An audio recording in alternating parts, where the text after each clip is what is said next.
Homosexuality is punishable by death in Saudi Arabia, but their tourist website says LGBTQ plus are welcome. Saudi Arabia, where homosexuality is punishable by death, now claims to welcome LGBTQ plus visitors, despite the country's horrific track record on LGBTQ plus rights and treatment of queer residents. The kingdom's tourist website, visitsaudi.com, has updated its official advice for LGBTQ plus travelers. The website's help section now asks, quote, "Are LGBT visitors welcome in Saudi Arabia?" End quote. The response reads, quote, "We don't ask anyone to disclose personal details and never have. Everyone is welcome to visit our country," end quote. Journalist Wajeeh Lion, an openly gay Saudi who has asylum in the United States, tweeted, quote, "It's very sad to see a country criminalize the LGBT community and welcome them at the same time. Welcoming international visitors who are LGBTQ plus is at odds with the kingdom's stance on LGBTQ plus rights for its residents, which are relatively non-existent. Saudi Arabia remains one of the few countries where homosexuality is punishable by the death penalty. In the kingdom, Sharia law also forbids cross-dressing. There are no anti-discrimination protections for queer people, and LGBTQ plus personnel are banned from serving openly in the military. LGBTQ plus activists and public figures have faced persecution, including lashings and imprisonment, for offering public morality by being LGBTQ plus publicly, such as in TikTok videos. Wow. Okay, so TikTok is coming up again, but this is the thing, all right? I wouldn't be traveling to Saudi Arabia right now and holding my wife's hand or being openly gay. What they're asking you to do is, it's not just that they're saying, oh yeah, you're welcome, and we don't ask you what your sexuality is. They're telling you to hide yourself. Right. They're saying as long as, let's say it in the right terms, they're saying as long as you're not showing us you're gay, then sure, we'll accept you as long as we don't know. But they're not telling you, oh, and don't worry about it, that you're punishable by death. You know, what I would just hope is that Americans take heed, take caution, and recognize that this could be another Brittany Griner, but with a worse penalty. But I think a lot of this is due to international pressures, because of politics, the UN, and also just a financial, you know, come visit us, we want your money. But I think a lot of the reasons why this has come up is because the UN has made a very strong effort to try and play a role for LGBTQ plus communities on an international scale. I mean, they're trying to be involved in what is it, the STAN, where they're having issues right now, but they're also, I know that they for the longest time politically have chastised Saudi Arabia for this position.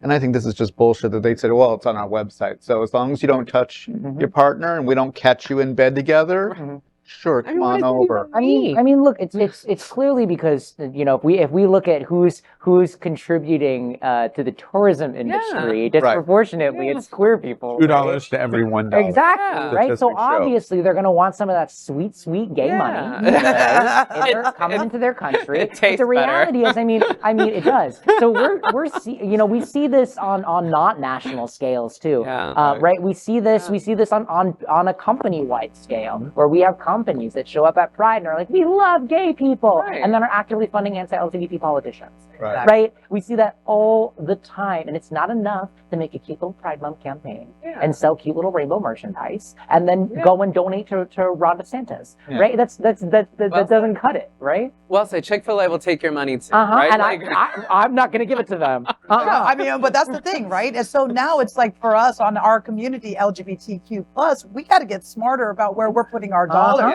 We have to do our due diligence. And I was having a conversation the other day about cancel culture, right? And I'm like, listen, we're not talking, you know, I'm not so down with this whole cancel culture, but I'm also down for consciously placing my dollar where it belongs. So I don't know if it's canceling anyone out or rather being smart about where I invest my hard-earned dollar. Well, you know, one last thought.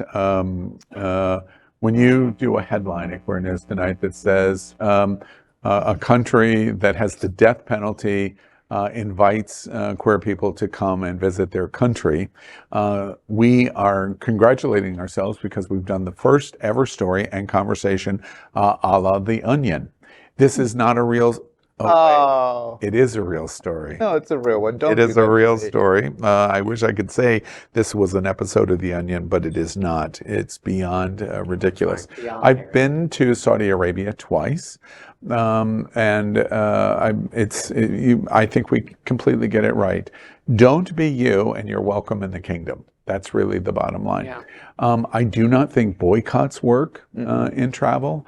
And so I don't take it to the extreme that Saudi Arabia should be boycotted. Uganda, Nigeria, two other flagrant examples of horrendous legal and physical consequence of being homosexual if you're caught being homosexual. But I wouldn't go there. Conservative moment around the world. I agree with you. The UN is very involved, but still, I would not recommend a visit to Saudi Arabia. I do provide a caveat. Sharia law is not interpreted the exact same way everywhere, and so I caution us to have a broad swipe of saying Muslim nations. All Muslim nations are not the same. Egypt is a very conservative country, but easily LGBT can visit Egypt. Turkey is a politically conservative Muslim country. There is no issue. Atlantis Cruises will dock a ship in Turkey, which they did last summer. So they're not all the same, and I'm just cautioning us. Many Americans, we are not as educated about the world as I think we should be. So when you see this story of Saudi Arabia, this is not everywhere, and every place is not the same. But one point is that the first thing anyone should be doing traveling overseas is check with the United States consulate, because there's a list of countries that are there are warnings for serious reasons. Yeah. So we need to do our due diligence. LGBTQ plus news is vital for our community and for the broader world as a whole. We have enough enemies at Fox News. Tucker, Sean, and Laura are loud.